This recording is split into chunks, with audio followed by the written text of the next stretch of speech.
Okay, we're just going to get started here momentarily. Everybody, welcome. We hope you're having a fabulous day. We wanted just to kind of start off with a little bit of a tool that you might want to use with your students. The question here is, how many liters of water do you think are in the pool? I've posted inside the chat there a link to a Google slide, which is linked to our presentation. So the changes that you guys make or anything that you put into that slide will also be reflected in the slide in our presentation. So that's a tool that you might want to use in your remote learning with your students. Give you a minute to try it out if you like.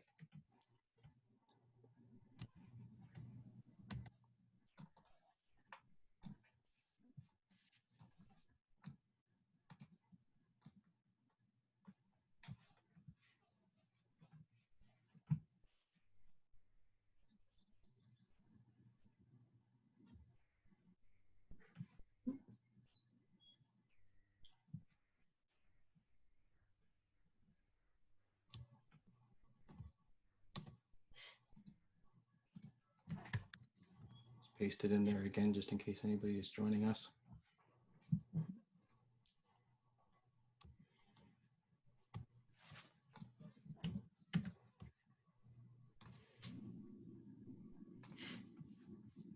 So when I'm on this slide now, when I pasted the slide from here, these are the responses that you guys have given me that you're sharing in our shared slide.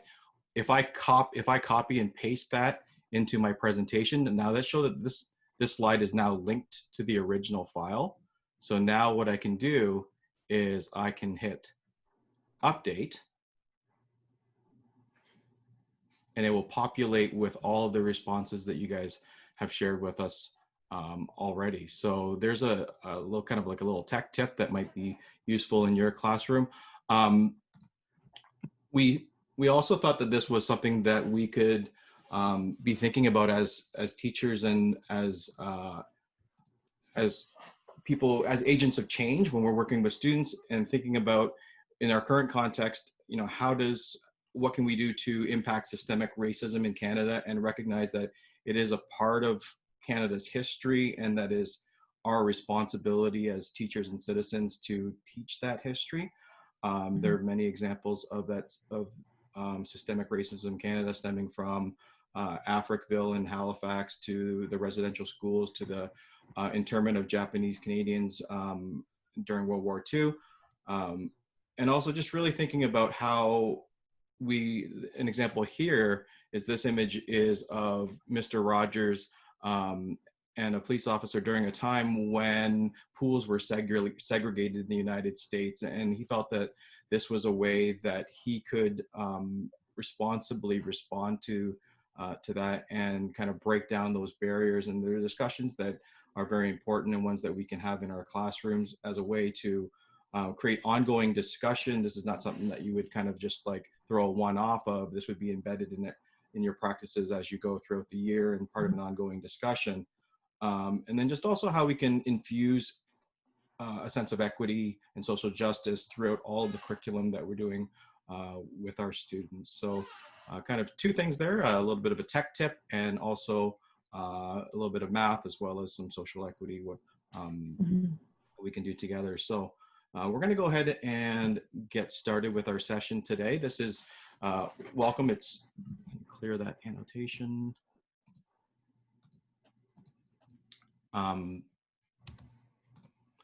Today is Monday, June the 8th. This is our 7th session. Thank you to everyone who has stuck it out with us so far this year. I know it's a lot to come and join us every week, and on top of all of your other responsibilities. So thank you very, very much for everything that you've done for your students and families in our community. So thank you for that. Today, we are going to, we got an action-packed session today. My name is Teen Nago. I'm one of the instructional coaches, part of our program team. I'm joining you today from Mountain Bridges, Ontario, where it is lovely and sunshiny. And my co-host is Gretchen and Denise. Typically, Denise is away, unfortunately, today, so we're missing her and sending her best wishes. But I'll let Gretchen introduce herself as well. Yeah. So my name is Gretchen Sands-Gamble, and I'm the Elementary Indigenous Education Special Projects teacher, and I'll be sharing a bit with you a little bit later today. And I'm coming to you from the sunny countryside of Beecher, Ontario. I don't know if anybody knows where that is, but it's a place. and Denise sends her regrets today, so yeah, she couldn't be with us today. Perfect. And also our special guest today is Mike. And Mike Smith, who's going to share some information today about Microsoft Teams events. And he's going to get started shortly. Just a quick overview of our session here today. So we are going to begin, as we always do, with our land acknowledgement. And Gretchen is going to share some resources in regards to Indigenous History Month. Mike is going to share about Microsoft Teams events, and we'd also like to have a little bit of a group discussion around graduation or kind of year-end activities, as well as some open sharing at the end. So hopefully that addresses everybody's needs. But we do want to be very responsive. If any questions come up, please jump in on the mic or put a message in the chat, and we'll be happy to stop and address those as we go. Just a little bit of it. Also, in our sessions, we keep an ongoing document where we list all of the resources, links, and all of those things that you might need to access in the future. So we consolidate all of those for you, so you don't have to worry about jotting down any links or things as we go through our session.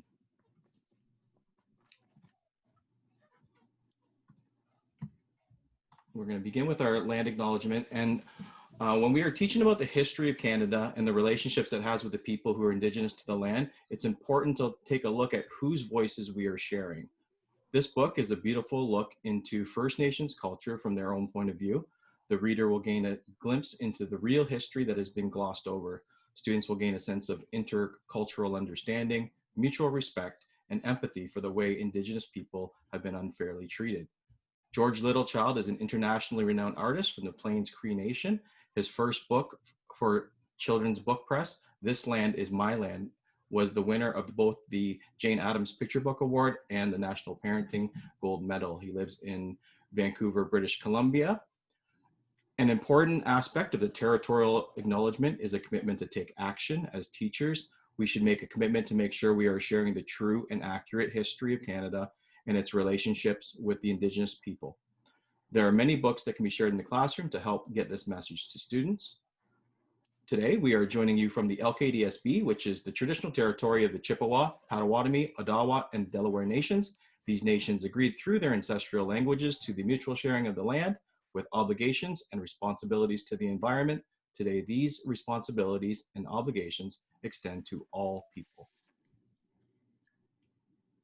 Thank you, team. That was good. And I like that, you know, every week we try to share a little bit of history on the land, or a little bit of history, or share different authors that you can use, because that part about commitment is a very important part of the territorial acknowledgement. So to continue in that vein, I'm going to allow Gretchen to take over. Okay. Alrighty, so like I said, my name is Gretchen Sands-Gamble. I'm from Bukidnon, so Walpole Island, and my job is to help teachers to find resources, and I support teachers in ensuring that we're sharing accurate and true history of the Indigenous people of this land and the relationships that they've had with Canada. So Indigenous Peoples Day is coming up. It's June 21st, and the month of June is actually National Indigenous Heritage Month. So I'm going to share just a little bit of information and some resources with you. So back in back in the 90s, in the 1990s, residential school survivors started sharing their stories. And so like the stories of what happened to them in residential school, because this was something that was not really known by many Canadians. And so in 2006, the Truth and Reconciliation Commission was formed.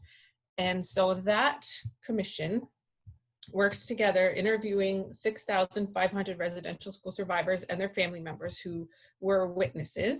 And through that, through that commission and through those interviews, there was a report that was released in 2015. And so this report had 94 calls to action that were for all Canadians, to try to learn the truth, because it has all the stories. There's lots of stories in it. There are pictures and things that you can use in your classroom, but it also has the actions for the reconciliation part. But without the reconciliation, there can be no truth. And I mean, we cannot have reconciliation without truth, sorry. And so us as teachers, it is our job to be sharing the truth with our students. And so in the 94 calls to action, there are calls to action for everybody, for the police, the health, education, just the average Canadian. So number 63, specifically number 63.3, I feel really is a call to action for teachers. And so it states that we are to build student, but I like to say student and teacher capacity for intercultural understanding, empathy, and mutual respect. And so in order for us to share or to try to meet this call to action, is we need to make sure that we are sharing experiences. We have to change the experiences of all of our students, and we have to make sure that we are sharing the voices that have not been shared in our schools since really forever. Indigenous people have not had control over how they're represented in schools, how they're represented in books and the media. And until just recently, you know, it's just not something that we've seen. So there are lots of resources out there that will help to share Indigenous voices and Indigenous stories and experiences. And it's really important that we are sharing those voices, because not only does it give Indigenous students and their family the sense that they belong in our schools and in the school community, that is very important, but it's also so important for us to share the stories and the voices of Indigenous people, because it shares with the non-Indigenous students and their family that there is value in this, that there's value in those stories and in the languages and in the voices that haven't been shared. And it's something that we know holds value in our schools. Okay, so I created a resource, a outdoor learning commons, and it has a lot of links in it. And I tried to find links that are, sorry, just one second here. All right, so everybody can see my screen okay and everything? Okay, so I created this, and it has links to, I'm gonna start right here. All of these links here are to the 4 First Nations in our school board area. So we have Aamshinaaw First Nation, Lenape-Lakowit, so that's the Moravian or Delaware Nation, Kettle and Stony Point, and Bukidnon Territorial Walpole Island here. Okay, so these lead to, if you click on these will take you to the websites to learn some more history about the 4 First Nations. This is a scavenger hunt that includes the Ojibwe language. So this would take you to another Google slide deck. This here is a video about being able to count in Ojibwe, learning to count. And I created it actually a few years ago when I was teaching kindergarten. And this here is counting in the Delaware Nation, or the Lenape, the Delaware language, or the Lenape language. So Kristen Jacobs is a teacher at Nahi Ridge, and she's from Lenape-Lakowit, or Delaware Nation. And so she created this video. There are lots of books on YouTube that are picture books that are read by the authors. So Monique Gray-Smith wrote this book and read it. This is just a video that I always like to share with my students when I was in the classroom, and they really enjoyed it. There are a lot of people who they might recognize in this video.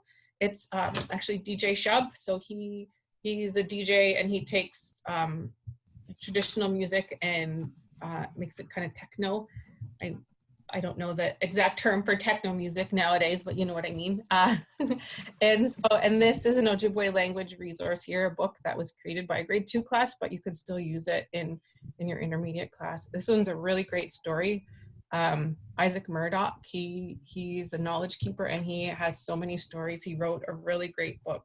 This is an excellent resource here, and it's sent out by First Nation, Métis, and Inuit Education Association of Ontario. And they have really great resources on their website as well. This here is a video about beading. Here, I'll show you. Let's see if we can get it to work. I don't know why this keeps happening here, but it does, but maybe I can fix it. So this is my friend Tina, and she makes beadwork, and she does really beautiful work. And in this video, she talks about the work that she's done. And then there's an action for the kids to do to think about their own heritage and ways that they can create using the Mathies app here, if you're using an iPad here, or the website here. And so to make it meaningful to them, to create their own pattern. And this one here is another kind of lesson that you could use. So Christy Belcour, she's an amazing artist, and she's also a water and land protector. And so a lot of her artwork is about keeping the water safe. And this is where you can learn more about her here. And then this is the Water Walker book, written by Joanne Robertson, and it's about Josephine Mondamin and the work that she did in her life to protect the water. And then there's another action here for students to do: write a letter, paint a picture, or draw a picture about taking care of the water. And then, or you could send a letter to the family here of the Mondamin, so Josephine Mondamin. So she has since passed since the book was written, but it's just another thing that you can do there. So again, it's really important to make sure that you are sharing Indigenous voices, and not just during this time of year, right? Like not during Indigenous Heritage Month, but all year long. And I'll link to that in the chat, but I'll also put it in our show notes as well. So just remember that it's important to share those voices throughout the year, and to help to build that student and teacher capacity for intercultural understanding, empathy, and mutual respect. Okay. So, and if you need any help, if you have any questions, if you're wondering if a resource that you have is something that is appropriate, or if it is sharing Indigenous voices, you know, send me an email. I'm in the school board email there. And I forgot to say that Tessa Hutt and the team at Besanquet School really inspired me to make this, and I really wanted to make sure that it was local to our school board area, and that's why I included the 4 First Nations in there as well. So yeah, so Tessa and the Indigenous team at Besanquet did a great job creating one for their school, and so I wanted to make sure that they got acknowledged for that. So I just want to say miigwech, thank you. So I'll post the link in the chat right now for the Google Cloud or the Virtual Learning Commons, and then you can use it. You can share it with your students this week or next week, or however you plan to do it. Miigwech, thank you. Thanks, Gretchen. Such a powerful and useful resource. Thank you very much for sharing. We're gonna switch gears a little bit now. We're gonna pass the baton over to Mike Smith, and he's going to share with us Microsoft Team Events. Hi guys, thanks for having me. So Microsoft Team Events is, or Team Live Events, is a software. Everybody's probably used Microsoft Teams now, which is the replacement for Skype for Business that our board's been using for a little while. So Live Events takes the power of Teams and switches it so that you have more roles that can interact with the presentation. So there's 3 main roles that it allows. So you have an organizer, a producer, a presenter, and then I guess the 4th role would be your attendees. So one thing to note is that well, I'll just do a demo. I'm an IT guy. Let's get into it. I'll show you how to do it. And we do have notes on this that the superintendents have been given that we can share with you guys as well. But let me just share my screen.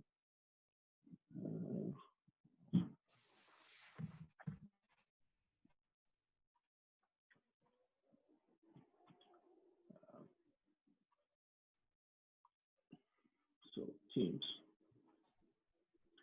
So the way you start a meeting is just kind of similar where you make a regular team meeting. So you click this down arrow, and if it wasn't behind my face, you can see schedule a Teams live. So normally making a normal meeting, we'll go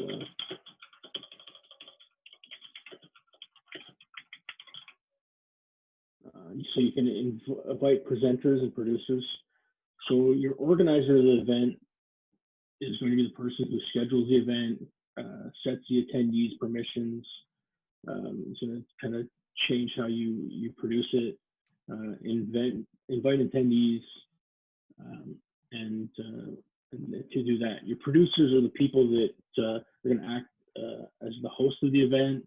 They're going to start and stop the event, share videos of the presenters, and they'll control who shares their desktop and your layouts.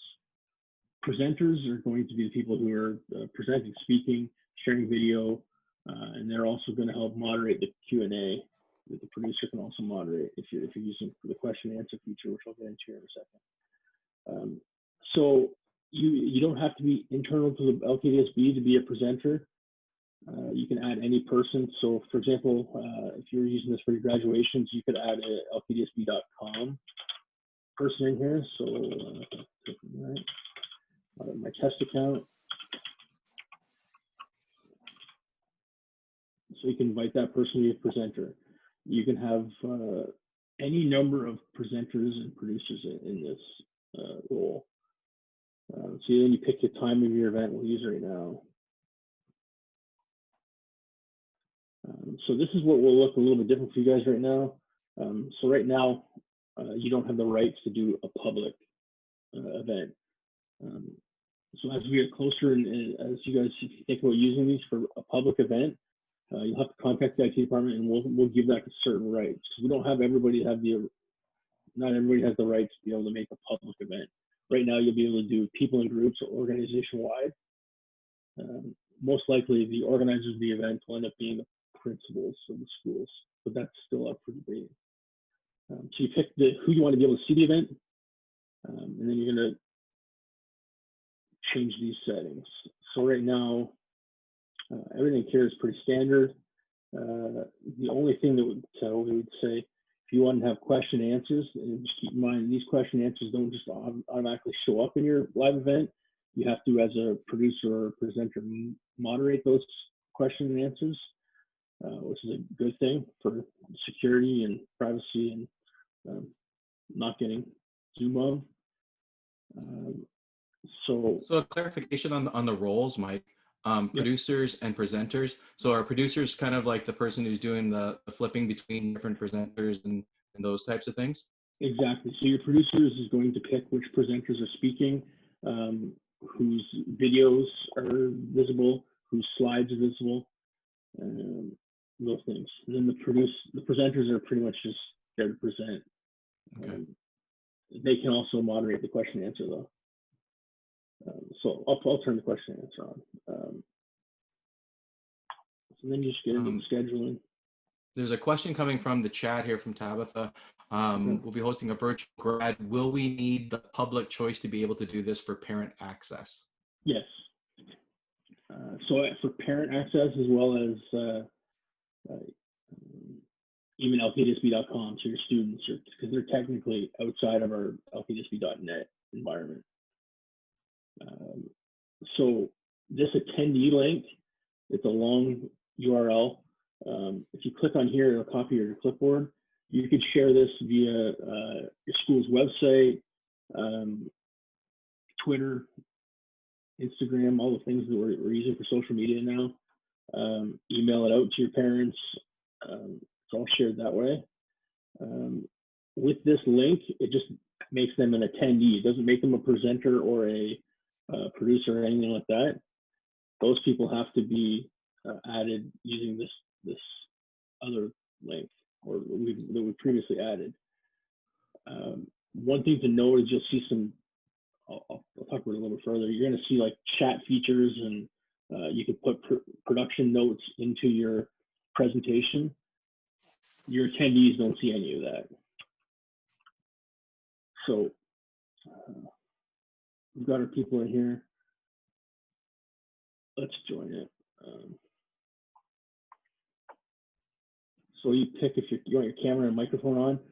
For the most part, your producer doesn't have their microphone on. You leave that to your presenters or your camera. But I'm going to turn mine on right now. I'm going to join this meeting and show you. So this is what you're seeing right now is going to be the producer view.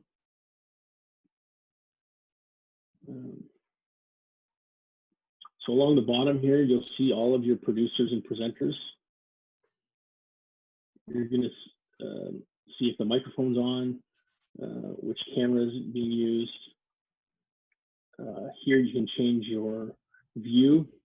So let me help fill both these roles. I don't know if it's going to, let me turn my camera on.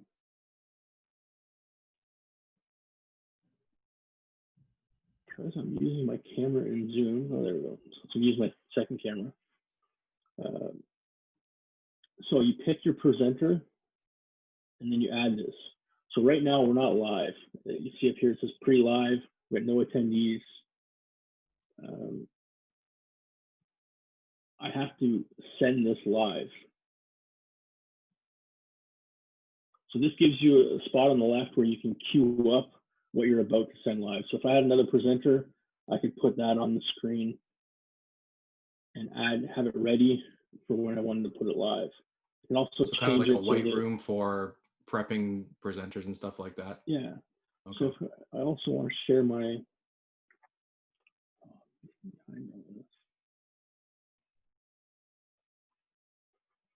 if I want to share my desktop or an application, I'll share my screen here.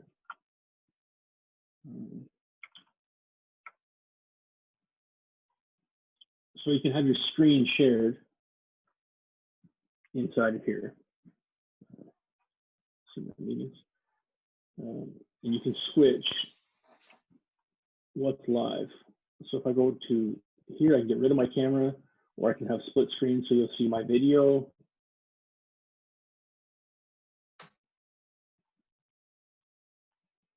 You can have a number of presenters in here.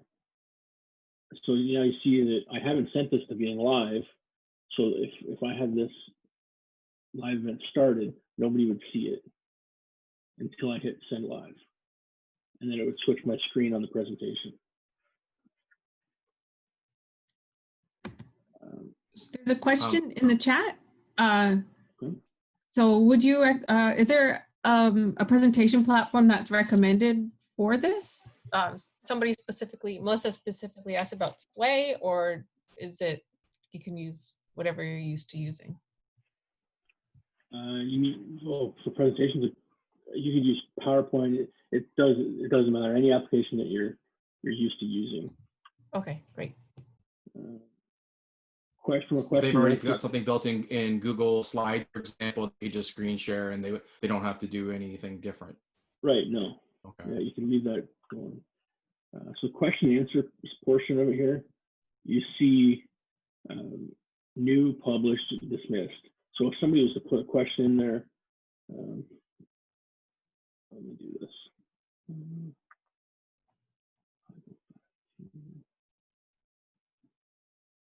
I should be able to.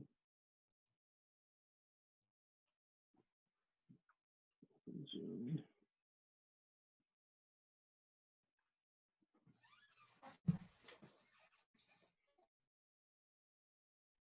All right.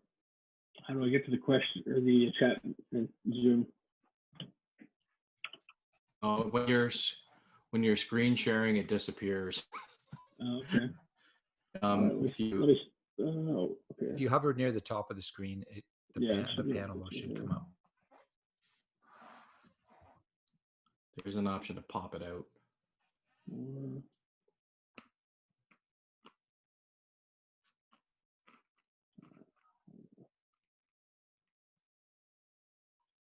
I'll stop sharing for a second. That's easier.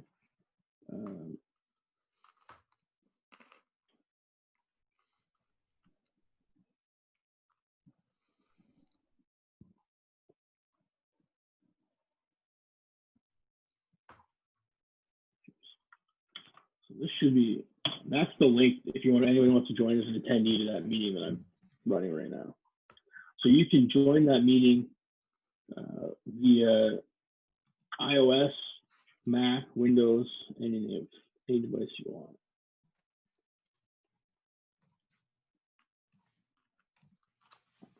So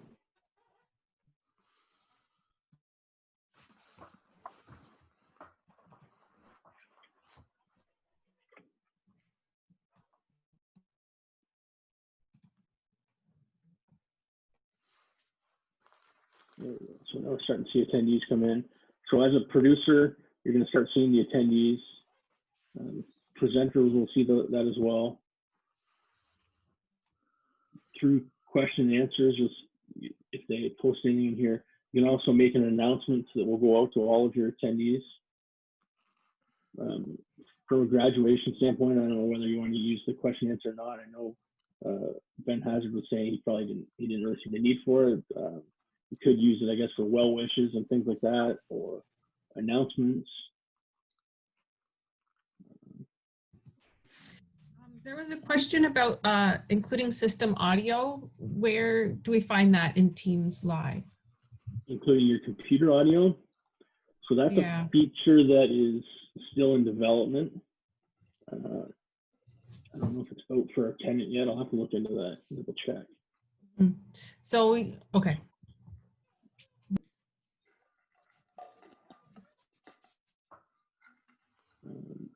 Anybody want to put something in the question and answer in Teams Live? The event for me is showing that the event hasn't started yet. Oh, yeah, sorry. That's another point that I wanted to say. So, note about starting the event. You can only start the event once. So if you create an event and you share the link with people and then you want to practice, because you can practice as presenters and the producer, the presenters and you can interact in this team meeting without starting the live event. So once you hit start the live event, you can never start it again.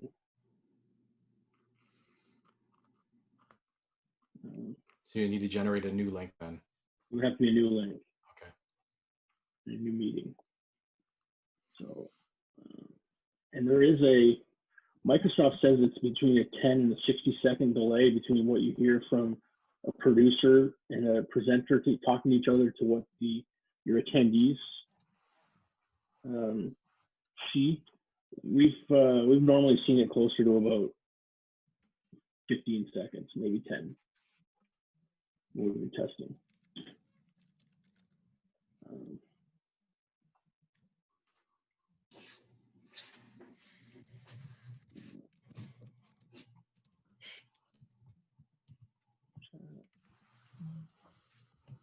Enough time to believe. Yeah, it could be.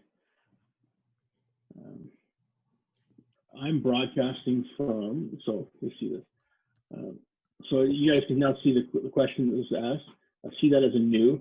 I can either dismiss it or publish it. So if I want everybody else to see, the attendees to see that, I can publish it. And to answer that for everybody, you would have to make an announcement as a producer.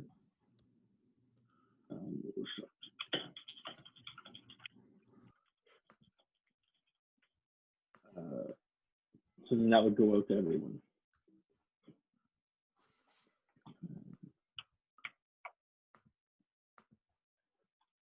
Think anything else? So if you're signed in with your LKDSB account, does it just come up? You're just signed in already, or you know what I mean? Or yeah, so if you're logged in with an LKDSB.com account, it will show your name. You can also put in your name. To be a presenter or a producer, you have to be using a Mac or a Windows computer. To fill those two roles, you have to have a full Teams client, which is not a problem. Even our students have the ability to get a Teams client. All of our students have the ability to log into the Microsoft portal and download a full copy of Office. They just log in with their .NET account.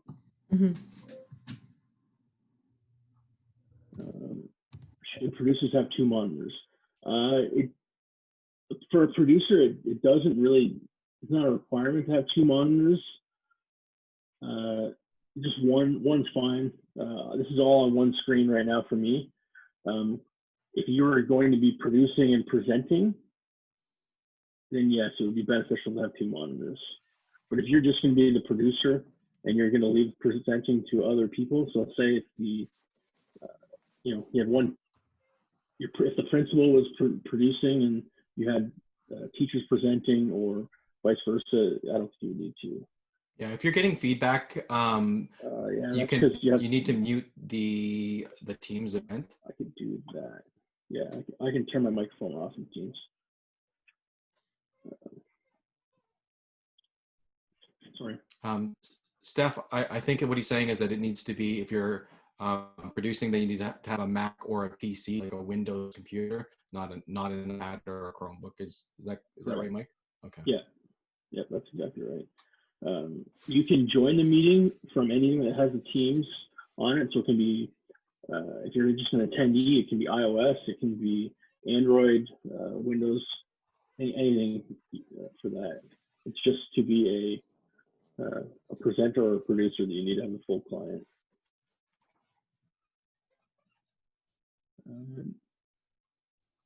Any other questions? I know it's pretty vague.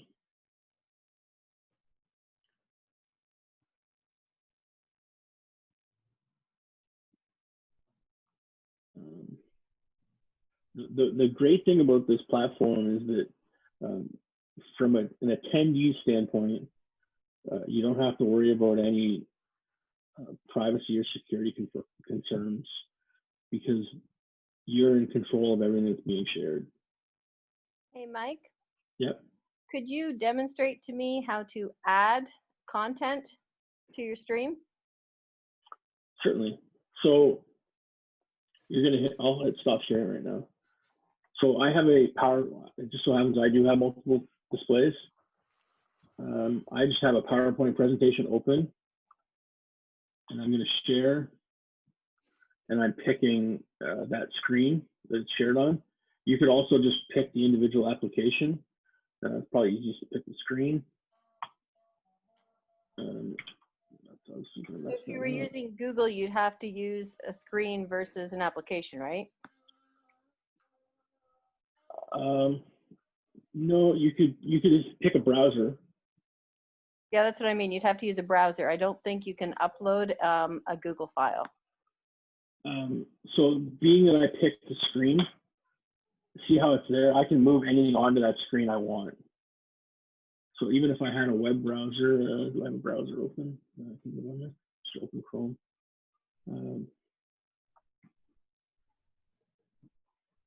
I can move Chrome onto that. You can see it. If I had a slides presentation on there in full screen, you'd still be able to see it. Are you thinking like like Melissa, like in Skype where you have to upload the presentation prior? Yeah, Teen, I'm thinking if I don't have 2 monitors going, I'm going to want to have everything uploaded and ready to go versus switching over between cameras for each of the speeches. Okay. So I'm going to pre-record all the speeches, link them all together in a sway, but I don't think I can use a slide presentation. I think I'm going to have to use PowerPoint, which is why I'm going to go with sway instead. Okay. Yeah, I wouldn't. This necessarily isn't designed for preloading, pre-recording your speeches. This is more designed for having multiple presenters and sharing those speeches live. It's a team live event.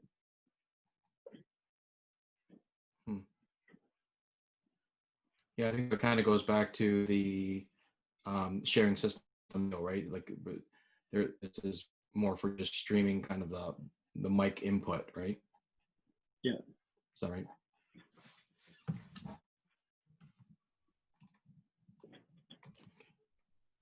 Is there a max number of attendees? That's a question that's in the chat as well. Yeah, but it's like 10,000. Okay, I think we'll be good. Yeah, I should be okay. So we also have a question. the presenters will not be able to share a video in the presentation then? Is that a limitation? As of right now, yeah, I'll do some more digging onto, I know that was going to be changed, and but like a PowerPoint presentation, yes, it's just slides, you can definitely share that. Right, but not a pre-recorded video. Yeah, pre-recorded video is a bit of a limitation. Okay.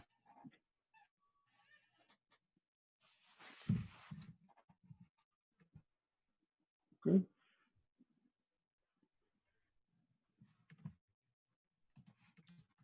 If there's nothing else, I'll turn the time back over to you guys and let you do Okay, cool. rest of your meeting.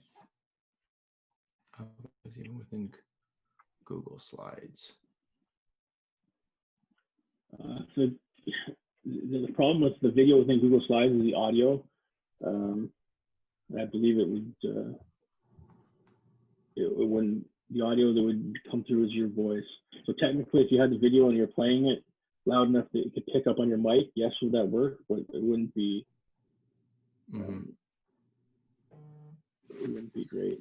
When you were sharing, when you were picking the screen to share, was that within the live? Because there was a little box about sharing the audio. Yeah, so that was in Team Live. Let me share my screen again. At the very, like when that little window came up at the very top. I don't know if that was in Teams Live or like what. So try that. Yeah, there's a little check. Sharing this. Oh, I know what you mean. That's my microphone that's muted. Mm-hmm.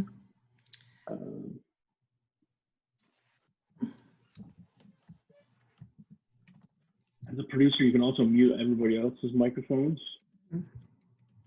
I don't know this. Because it looked just like when I share, like in Teams, when we're just using Teams, not live, and you have to click the screen, right? There was a little checkbox that sometimes that would come up. I thought that I saw that on there for audio. Yeah, it looks like there are some workarounds, but it's not a baked-in feature. Yeah, no, you can use third-party software to produce the event and not use the Teams Live environment. You can use something other software. And there are organizations doing that, but it's not something that I would recommend the individual school to do.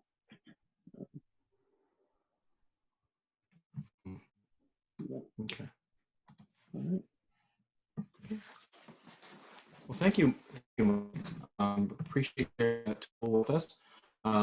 Yeah, we'll follow up and let everybody know if there's an update that includes the system audio function as well. So it looks like that might be a concern. Something people want. Yeah, I'll look into that and get back to you. Okay. Can the attendees see one another? No, they can't. There's no video from the attendees whatsoever. Okay. Any other last minute questions, thoughts, concerns? Well, thank you very much for your time today, Mike. We really appreciate you taking time out of your day to join us and help support our teachers and our students in trying to give them, as exciting a virtual graduation as we can at the moment. No problem. Talk to you guys soon. Take care. Thank you.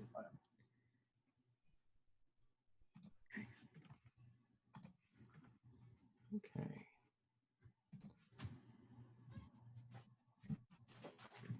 The home stretch. Mm-hmm. We are there. I think everyone's feeling a little bit of that. But I want to kind of just, if we reflect and think back to where we started and when we left on March 13th, none of us anticipated probably that what would pass would be this, but here we are. And now what we can start doing is we can start thinking about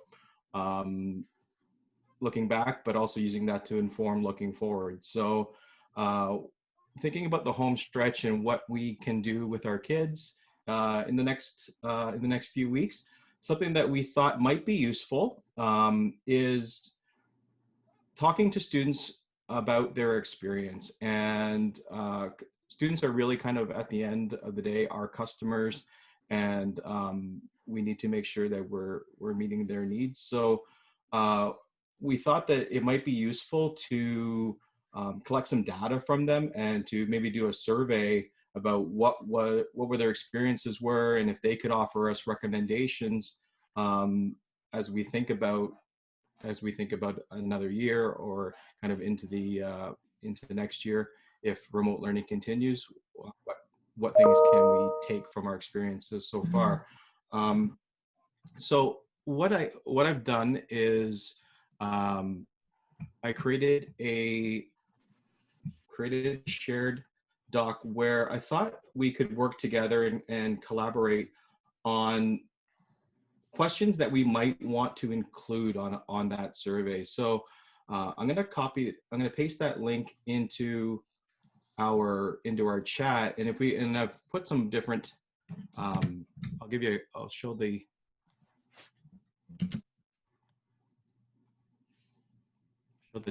doc here. So if you want to pick yourself a cell and include some questions that you think would be valuable to ask our students at this time. So I'm gonna give everybody a few minutes to take a look and think and reflect on that and work on that. And we're gonna come back together in about 7 minutes, maybe a little bit less.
Okay, just a few more moments to finish off your thoughts. That's a great list of questions, and what's really striking for me as we look at this is just how much care is embedded in the kinds of questions that you're asking your students. So many questions pertaining to their comfort um, and to them.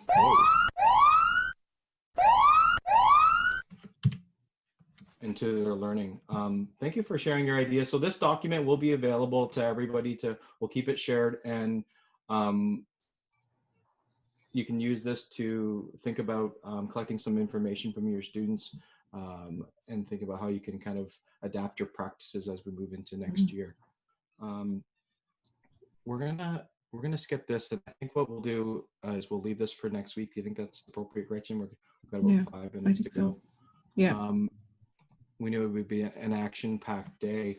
We do want to take a few moments to just kind of open up the floor. If there's anything that's currently on your mind, if you have something that you'd like to share that's a positive from the week, please feel free to do that. If you have a question about kind of what other people are doing, please feel free to do that as well. We'll give you a few minutes or just a few moments of think time.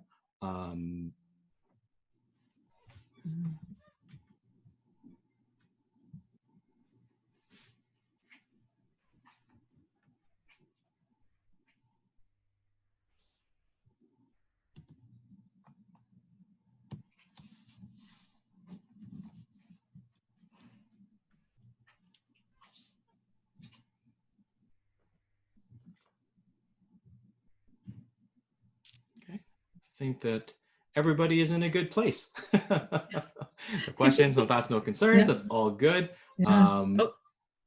Yeah. Engagement has really decreased the last week or so. Looking for ideas for the last few weeks. So, yeah. I think that a lot of people are seeing that. I have one. I've been doing a Monday challenge every week, and it kind of basically, I post a video, and so they see me talking to them, and it's pre-recorded, and pretty much I give them a life challenge once a week where it's, I challenge you to fold a pile of laundry and prove to me that you've done it, or I've challenged you to try and make a healthy meal, or I've challenged you to make your bed, or something that just engages them in the day, like something that sets them up for something positive or helps around the house, and doesn't necessarily revolve around curriculum necessarily, but still gets them going, still gives them something of triumph to share instead of something that would always bring them down, perhaps. Thanks for sharing, Tabitha. Yeah. That's I think that's a great idea. It made me think of a TED talk. Actually, I just shared the link in the chat here. It's how to tie your shoes, and there's one secret little trick that you can change about how you tie your shoes to do it better. So maybe that's a challenge you can put out to your kids to learn the new way and to demonstrate it. That's funny. I like that. Okay. If there's nothing else, we will keep moving on. Sounds like we're in a good place. Yeah. Awesome. So for June, that was our closer that we wanted to share with everybody is 60 Seconds of Sunshine. So some happy news about something good in the world. So this is a little video from Finley, Molly, who's a golden retriever. And he set a new world record. We are the champions, my friend. Finley set a new world record with 6 tennis balls in his mouth. So that's he's super cute too. So we thought that it would be nice to share that to close off our Monday session today. As always, I'll put the link up for our show notes, which includes links from today, so I'll need to update those for today. So give me a little bit to do that, and I'll make sure that those get updated. But previous episodes, chats, and everything is linked there. If you've missed a session that you'd like to go back to, please come back and check it out. They're all on YouTube as well. So thank you to everybody for joining us today. We really appreciate you taking your time to join us. Jen's got a challenge for us. Zero, Mrs. Zero. Lana. Yeah. Okay. And on that note, we wish everybody a fabulous rest of the Yes. day. Well We will tied. see you again next Monday. Thank you for Yep. joining us. See you then.